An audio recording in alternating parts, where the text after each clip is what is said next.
जन्माष्टमी व्रत कथा, इसे सुनने से ही समस्त पापों का नाश हो जाता है। दोस्तों, भगवान कृष्ण का जन्मोत्सव यानी जन्माष्टमी हिंदू धर्म की महत्वपूर्ण त्योहारों में से एक है। भाद्रपद माह के कृष्ण पक्ष की अष्टमी तिथि को जन्माष्टमी यानी कि श्री कृष्ण जन्म की खुशियां मनाई जाती हैं। भक्त मध्यरात्रि में कन्हैया का श्रृंगार करते हैं, उन्हें भोग लगाते हैं और पूजा आराधना करते हैं। इसी के साथ मुरलीधर के जन्म की कथा सुनते हैं। मान्यता है कि श्री कृष्ण जन्म की यह अद्भुत कथा सुनने मात्र से ही समस्त पापों का नाश हो जाता है। साथ ही जातक पर कन्हैया की कृपा बरसती है। कान्हा जी की कृपा से जीवन में सुख समृद्धि का आशीर्वाद प्राप्त होता है। भगवान श्री कृष्ण के जन्मदिन या जन्माष्टमी के दिन बहुत से श्रद्धालु भक्त व्रत रखकर कान्हा की पूजा करते हैं। इस दिन व्रत रखने के क्या हैं नियम और श्री कृष्ण की पूजा का विधि, आइए जाने विस्तार से। जन्माष्टमी के दिन वृद्धि और ध्रुव योग वर्तमान रहेगा। इस योग में श्री कृष्ण का पूजन और व्रत करना व्रतियों के लिए बहुत ही पुण्यदायी होगा। आइए जानते हैं किस तरह से रखना चाहिए श्री कृष्ण जन्माष्टमी का व्रत। जिस तरह एकादशी के व्रत की शुरुआत दशमी तिथि से हो जाती है, उसी तरह जन्माष्टमी के व्रत की शुरुआत सप्तमी तिथि से हो जाती है। सप्तमी तिथि के दिन से ही तामसिक भोजन जैसे लहसुन, प्याज, बैंगन, मूली आदि का त्याग कर देना चाहिए और सात्विक भोजन करने के बाद ब्रह्मचर्य का पालन करना चाहिए। जन्माष्टमी के दिन ब्रह्मा मुहूर्त में उठकर सुबह स्नान व ध्यान से निवृत्त होकर स्वच्छ वस्त्र पहनें और जन्माष्टमी के व्रत का संकल्प लेना चाहिए। इस दिन आप फलाहार और जलाहार व्रत रख सकते हैं, लेकिन सूर्यास्त से लेकर कृष्ण जन्म तक निर्जर रहना होता है। व्रत के दौरान सात्विक रहना चाहिए। वहीं शाम की पूजा से पहले एक बार स्नान जरूर करना चाहिए। भगवान श्री कृष्ण का जन्म भाद्र कृष्ण अष्टमी तिथि को मध्य रात्रि में हुआ था, इसलिए धार्मिक मान्यता है कि जन्माष्टमी पर भगवान श्री कृष्ण की पूजा अर्चना मध्य रात में करनी चाहिए।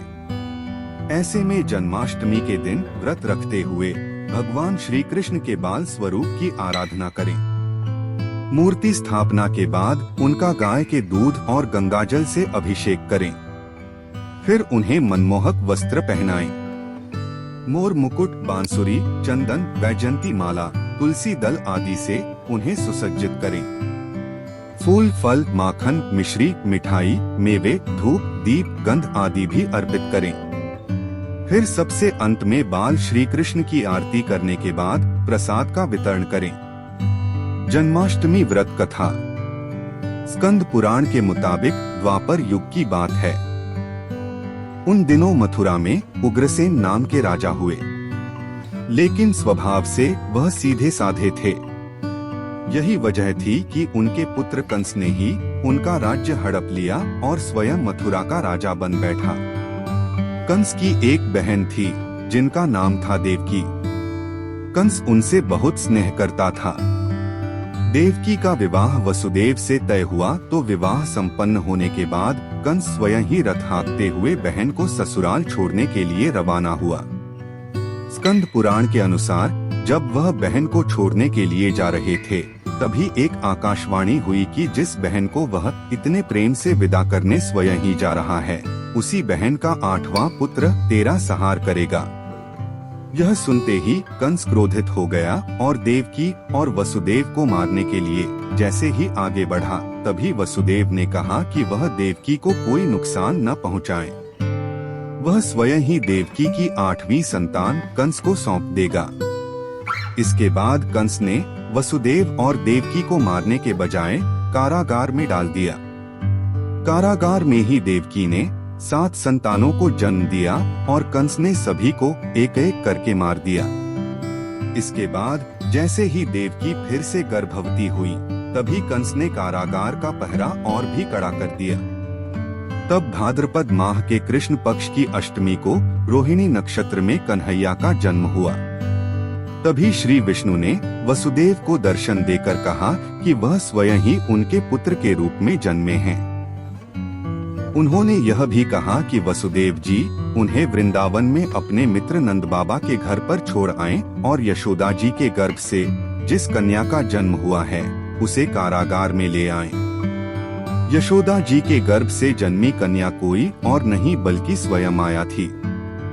यह सब कुछ सुनने के बाद वसुदेव जी ने वैसा ही किया। वसुदेव जी ने जैसे ही कन्हैया को अपनी गोद में उठाया, कारागार के ताले खुद ही खुल गए। पहरेदार अपने आप ही नींद के आगोश में आ गए। फिर वसुदेव जी कन्हैया को टोकरी में रखकर वृंदावन की ओर चले। कहते हैं कि उस समय यमुना जी पूरे उफान पर थीं। तब वसुदेव जी महाराज ने टोकरी को सिर पर रखा और यमुना जी को पार करके नंद बाबा के घर पहुँचे। वहाँ कन्हैया को यशोदा जी के पास रखकर कन्या को लेकर मथुरा वापस लौट आए। स्कंद पुराण के मुताबिक जब कंस को देवकी की 8वीं संतान के बारे में पता चला तो वह कारागार पहुंचा। वहां उसने देखा कि 8वीं संतान तो कन्या है, फिर भी वह उसे जमीन पर पटकने ही लगा कि वह माया रूपी कन्या आसमान में पहुंचकर बोली कि रे मूर्ख, मुझे मारने से कुछ नहीं होगा। तेरा काल तो पहले से ही वृंदावन पहुंच चुका है और वह जल्दी ही तेरा अंत करेगा। इसके बाद कंस ने वृंदावन में जन्मे नवजातों का पता लगाया। जब यशोदा के लाला का पता चला तो उसे मारने के लिए कई प्रयास किए। कई राक्षसों को भी भेजा, लेकिन कोई भी उस बालक का बाल भी बांका नहीं कर पाया। तो कंस को यह एहसास हो गया कि नंद बाबा का बालक ही वसुदेव देवकी की 8वीं संतान है। कृष्ण ने युवावस्था में कंस का अंत किया। इस तरह जो भी यह कथा पढ़ता या सुनता है उसके समस्त पापों का नाश होता है। दोस्तों, कमेंट करके बताएं कि आपको हमारी यह प्रस्तुति कैसी लगी। पसंद आई तो इसे लाइक और शेयर करें तथा चैनल को सब्सक्राइब करके मेरा मनोबल बढ़ाएं। नमस्कार।